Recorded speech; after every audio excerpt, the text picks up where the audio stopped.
guys, it's 21 Maxwell here, and welcome to episode 114 of the TNA Impact Wrestling TEW2013 Let's Play series. You join me? I'm in the middle of the night doing this video, just because I've got the booking bug and kind of want to get through some episodes while it's right in the booking mindset even, sorry. So if I'm a little bit quiet, that is why. But anyway, we are 2 weeks off of Hardcore Justice. We have a decent show here. We've got 15 angles. 15 segments, angles and matches building up towards the pay-per-view. And this episode of the Crossfire, we are booking in the Great Lakes region, and we are booking it in, I believe it is Minnesota. I think that's how it's pronounced. I'm not 100%. We'll double check that. Let's see, 11,000 roughly. Let's see if we can see the John E. Warfin Arena in Muncie. I believe it's Muncie in Indiana this time. It's just, I believe we need to try and get some more importance within the Great Lakes region, just to get away from the rest of the kind of 65s, just try and get up to a 68 hopefully. And yeah, hopefully have a good show. As I say, 15 segments, hopefully it's an enjoyable show, guys. Here we go, it's TNA Crossfire. So we start off, obviously no pre-show, straight into the opening segment. Samoa Joe is in the ring to cut an opening promo. Samoa Joe says this company is an absolute joke. A man who is not 100% medically cleared still have a chance of facing me in a match at Hardcore Justice. Just how stupid are TNA officials? Not only will this match have some sort of stipulation, but you're putting an injured man in one of these matches against a wrecking machine, Samoa Joe. We then cut to the backstage area where Stone Cold Steve Austin is. Joe, what me and TNA officials decide, you'll just have to accept, son. That's why tonight, you'll have to accept a match against Alex Koslov. Good luck. You've got 2 weeks before you go and face Punk. It's a solid opening segment, 95A between Samoa Joe and Austin. That's perfect. So the change again in the way we present our company is working here. Excuse me, and the TNA World Championship storyline continues with that great segment. It's a good start to the show. Our opening contest in a match that had some good action and average heat. Adam Cole defeated Rhett Titus in 8:19 by pinfall with a Florida key. Let's get a B78. Adam Cole's improving his rumble skills. Negatives there mostly for Rhett Titus, but that's a pretty decent opener.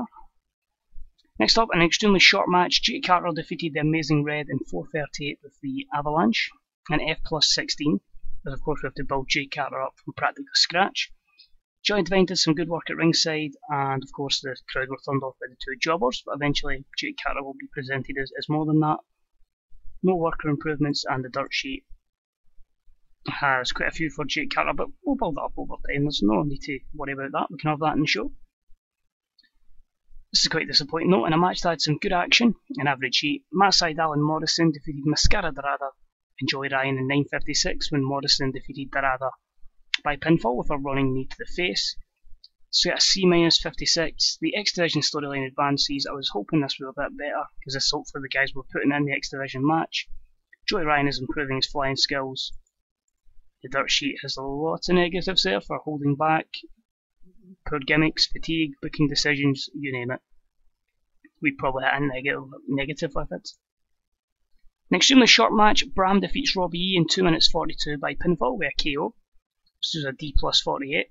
I found out there's actually a different match type in this angle, well, I was going to say angle in this mod, which allows me to do as short as possible so I can execute perfect squash matches. So in the case of Bram, this helped perfectly. James Mitchell did some good work at ringside. Bram's improving his performance skills. A lot of positives there, negatives are just for holding back and inconsistency. Length as well, but I suppose we need to get some jobber matches out of the way and fit them in the time allocated. We then see Drew Galloway backstage for a promo. Drew says, Ricochet, we're just 2 weeks away from Hardcore Justice, and I think we need to up the stakes. You've got yourself a tidy case that can give you a title shot. That's exactly what I want. Let's make this happen. So Drew's egging on Ricochet to put up his case basically and give him a chance to win it and put him in line for a shot for the TNA World title. This was a C62 rated segment. Piper helps Galloway and the bank on it storyline continues. No worker improvements, negatives were just done to a cold crowd and Drew's momentum, which we can work on. Next up in a match that had some good action and average heat, Ricochet and the Destroyer Nation. The Nation and Bobby Lashley defeated Drew Galloway and the Hardys in 9:51 when Ricochet defeated Matt Hardy by Chocolate Rain. Two storylines advanced with this segment. This was a C+69, so that's really good. It's the kind of matches we're needing to get the likes of the Nation involved in. Jeff Hardy improved performance skills. The Nation improved technical and performance, so that's good there. The dirt sheet negatives there, mostly Jeff and Matt Hardy, but that's a good start. It's a good base. In the match, there had some good action, but not much in the way of heat. Ivelisse Velez defeated Beth in 5:48 with a quick roll-up. This got a D+49. No skill improvements. Very little negatives, just again building the overness of Ivelisse since she's a younger talent we're hoping to put over. Next up, Stone Cold books a 6-way match for the pay-per-view. It's going to be Melissa, Mia Yim, Celeste Bonin, Ivelisse Velez, Beth and Angelina Love. Obviously Austin's going to have a good rating, but the knockouts not so much. But it's not a C61 rated here, and Austin was the real star. Negatives there probably none at all. But we'll pre-book that just so I don't forget. Book match, and it is a 6-way. And we will have, just quickly put these all out. So we've just got the women's division. So representing the faces, we've got Celeste, Ivelisse, and of course the champion, Mia Yim. So this puts her right in danger of losing the championship. And the heels are Angelina, Beth, and Melissa. We'll need to decide what we're going to do with her. But she's in anyway. And that's that booked in. Excellent. Next up, in a match that had some good action and average heat, Pinky Sanchez defeated Flip Kendrick in 5:58 by pinfall. This got a C61. Pinky Sanchez was off his game, but again, good work between him and Johnny Devine. No skill improvements there in the dirt sheet. Most negatives actually for Pinky Sanchez. Good to see Flip Kendrick, a good performance there, so hopefully we can maybe work on that. After the match, Johnny Devine grabs the mic to cut a short promo. He says, "This again is the hottest prospect in TNA history. This again is the future. This is Divine Entertainment." It's got a D50+.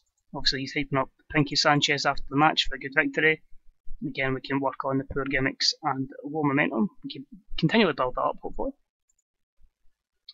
And about the feature, great action, a good crowd. Samoa Joe defeated Alex Koslov in 20:01 by pinfall with interference from Angelina Love. Only a B-74, but it does highlight that Joe, despite being the man, is getting lucky in these kind of matches. And again, showing that Angelina can be a helping hand, but also put Koslov in a good light there. Joe's improving performance skills. Negatives there, both guys holding back, Kozlov's inconsistency, and then just obviously the announcing, which again will take time. I mean, it's striker in today, but the more time they spend together, then the better that's going to be long term. Next up, we've got a graphic telling us that CM Punk will be back next week.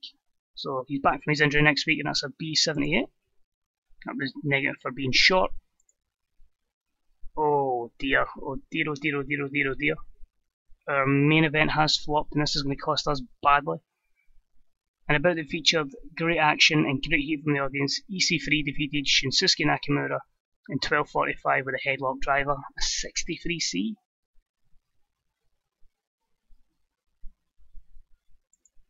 How is that possible? Why has that failed so much? Negatives, holding back, inconsistency, stamina, holding back, chemistry, length, experience. I know, just bring the crowd. I thought that would have delivered. Whoa. So this is going to be a really bad rating then. We do finish off with a decent promo. After the match, EC3 takes the mic. "Ladies and gentlemen, tonight was a statement from EC3. This is when together we all take over Impact Wrestling. This is our time to shine. Together with the support of this audience, I can achieve great things and take this company to great heights. I have bled, I have sweat, and there's been a few manly tears along the way. But this all comes together at Hardcore Justice when we take on the most decorated superstar ever to grace this industry. Am I the underdog? Probably. But I'm EC3. I'm the future. Hell no, in fact, I'm the present of this company. And everything I do is for you guys. So take care. 2 weeks to go. I'm coming to your yard and I'm making it mine." EC3 drops the mic as his music plays to end the show. A B79. I really don't know how that flopped so badly though. I really don't know how that match flopped so badly, which puts us at a C plus 69. Thankfully, Lizzie's popping 11 regions, but just overall such a bad show. I'm actually going to click continue here. And what I want to check is, has anything been amended to our product? No. I honestly don't know why that's failed as much. It's really disappointing. And we'll have to work on that and definitely make it a basically no more EC3 Nakamura matches, and maybe second guess we're going to put EC3 in the main event. But oh well, it happens. I mean, if no every show's going to be a blast, we can just go from here and see what it takes us. As you can see here by the top of my notes from the assistant, at least one of your events is smaller than the size you may be using. What's this, you wonder?